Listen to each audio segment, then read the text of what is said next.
Mixer programme देखने वाले और सुनने वालों को अस्सलाम वालेकुम गाइस।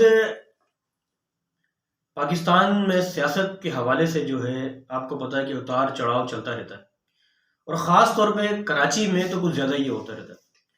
अब सबको मालूम है कि कराची की तीन बड़ी जमातें, एम बादराबाद, एम PIB।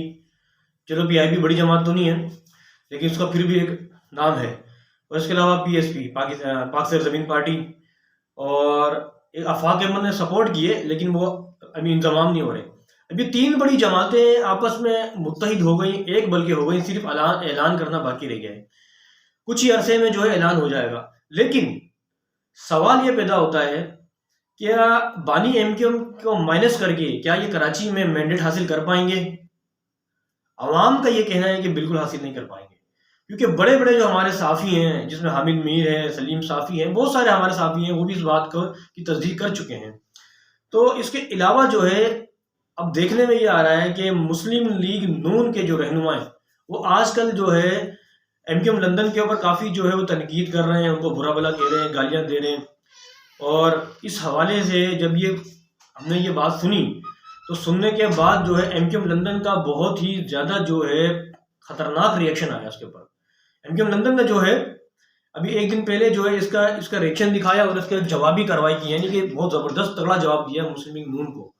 और ज़बरदस्त किस्म का जवाब देके ये कहा कि क्या आपको मालूम नहीं है कि माजी में आप लोगों ने MQM से कितनी मदद हासिल की थी? क्या तुम भूल गए तुम्हारे मुस्लिम लीग नून के बड़े बड़े रहनुमा 9-0 में आए थे अल्ताफ़ हुसैन के पास? क्या आप भूल गए कि आप कराची के बगैर जो हुकूमत चला नहीं सकते थे? क्या आप ये भूल गए कि हुकूमत चलाने के लिए, यानी वफाक चलाने के लिए आप अल्ताफ़ हुसैन की मदद हासिल करते थे? तो इन्होंने ऐसे जवाबी कार्रवाई की। एक तो मुस्लिम लीग नून ने एक इल्ज़ाम अल्ताफ़ हुसैन पे ये लगाया कि जनाब चौधरी असलम का जो कत्ल है, जो भी है मर्डर है, वो अल्लाह का भला करे अल्ताफ़ हुसैन ने कराया था। हालांकि ऐसा तो बिल्कुल नहीं है, सब जानते हैं चौधरी असलम किस तरह गया, वो तो इल्ज़ाम सबको मालूम है किसने किया था। तो क्योंकि मैं वीडियो में बोलना नहीं चाहता कि कॉपीराइट ना लग जाए, तो ये सारा मामला हुआ। तो MQM लंदन ने जो है वो बहुत ज़्यादा रिएक्शन दिखाया और जो है एक अच्छा जवाब दिया इनको, मुस्लिम लीग नून को। अब वो ये एक तो MQM लंदन की जो राब्ता कमेटी, इन्होंने ये भी कहा कि वहाँ पर जो नदीम मलिक जो एंकर है, उन्होंने भी कोई जो है इसके जो है खातिर ख्वाह को जवाब नहीं दिया, वो भी जो है इस पर खामोश थे, बल्कि वो सवाल कर रहे थे उनके। उन्होंने नाराज़गी का इजहार जो है नदीम मलिक से भी किया, जो वहाँ के एंकर थे लाहौर के दुनिया न्यूज़ के। तो ये सारा मामला हुआ है। अब सबको गाइस मालूम है कि हो सकता है, मैं भी कह नहीं सकते, ज़राए के मुताबिक ये मालूम हो रहा है कि अल्ताफ़ हुसैन की एंट्री जो है वो सियासत में हो सकती है। अब लोगों को डर लगा हुआ है इस बात का।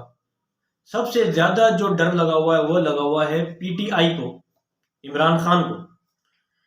अभी इमरान खान साहब ने एक बयान दिया है, और बयान में ये कहा है कि मुझे मालूम हुआ है कि कराची में जो है 3 जमातों को जोड़ा जा रहा है ताकि ये कराची से मैंडेट हासिल कर सकें और कराची से जीत सकें।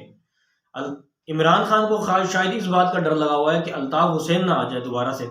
अगर वो आ गए तो फिर कराची में इनका क्या होगा, किस तरह वोट बैंक अपना बनाएंगे, किस तरह मैंडेट हासिल करेंगे? इनको शायद PTI वालों को इस बात का डर लगा हुआ है। आपको मालूम है कि 2 दिन पहले जो साबिक गवर्नर थे इमरान इस्माइल, उन्होंने क्या बयान दिया? उन्होंने ये बयान दिया है कि कुछ भी हो जाए हम अल्ताफ़ हुसैन को नहीं आने देंगे।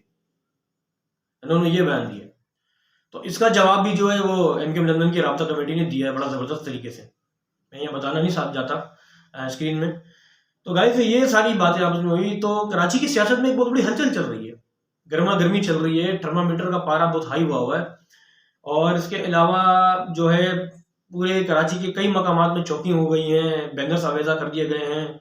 बज़ाहिर ऐसा लग रहा है कि शायद बातचीत चल रही है, समझ जाए, मेरा इशारा काफ़ी है समझदारों के लिए कि बातचीत लंदन में हो सकता है चल रही हो।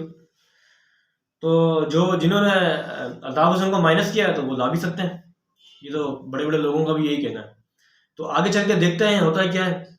और कल जो है वो MQM पाकिस्तान की एक बहुत बड़ी रैली है, उस रैली में जनाब अल्लाह का भला करे आफाक अहमद ग्रुप यानी कि हकीकी के जो कारकुनान हैं वो भी शामिल होंगे, PSP के जो कारकुनान हैं वो भी शामिल होंगे। इसके अलावा فاروق ستار تو ویسے بھی شامل ہو چکا ہے، اور اپنا مصطفیٰ کمال نے بھی حمایت کر دی، آفاق احمد نے بھی حمایت کر دی۔ آفاق احمد صاحب نے یہ کہا ہے کہ میرے کارکنان میری جماعت شامل ہوگی، میرا البتہ گارنٹی نہیں ہے کہ میں شامل ہو سکوں یا نہ ہو سکوں۔ گائز 15 تاریخ کو بلدیاتی الیکشن ہے، سب کو معلوم ہے۔ الیکشن کمیشن نے جو ہے اب کہا ہے کہ اب جو ہے الیکشن کمیشن کی ڈیٹ چینج نہیں کی جا سکتی، لہذا یہ ہے کہ 15 تاریخ کو پکے الیکشن ہے، اور ایم کیو ایم کا بھی احتجاج شروع ہونے والا ہے، کیونکہ کل ان کی 9 تاریخ کو ریلی ہے۔ اب دیکھتے ہیں اونٹ کس کروٹ بیٹھتا ہے، ابھی تک بظاہر کچھ پتہ نہیں چل رہا کہ ہونا کیا ہے، کیونکہ جو ہے ایم کیو ایم چاہتی ہے کہ الیکشن جو ہے ملتوی ہو جائیں، آگے چلے جائیں، کیونکہ عوام نے تو کلیئر کٹ یہ بات کہہ دی ہے کہ بانی M Q M Altaf Hussain کے بغیر جو ہے وہ ووٹ کاسٹ نہیں کریں گے۔ تو اگر ایم کیو ایم حیدرآباد بھی الیکشن کا بائیکاٹ کرتی ہے تو پھر کراچی میں بچا کیا ہے؟ سیدھی بات ہے، پھر تو ہو سکتا ہے پی ٹی آئی کا جو میئر آ جائے، ہو سکتا ہے پیپلز پارٹی کا میئر آ جائے۔ آپ کو معلوم ہے بلاول بھٹو نے کیا بیان دیا 3 دن پہلے کہ میئر تو پی پی پی کا ہوگا، پیپلز پارٹی کا ہوگا، اور تحریک انصاف بول رہی ہے کہ میئر ہمارا ہوگا۔ اب دیکھیں ہوتا کیا ہے، کراچی کی سیاست میں ہلچل مچی ہوئی، دیکھتے ہیں ہوتا کیا ہے۔ تو جو صورتحال ہے وہ میں نے آپ کے سامنے آگاہ کر دی ہے۔ تو اگر میری ویڈیو آپ کو اچھی لگی لائک کریں، شیئر کریں، اس کے ساتھ ہی آپ اپنے میزبان عبدالستار کو اجازت دیں۔ اللہ حافظ، پاکستان زندہ باد۔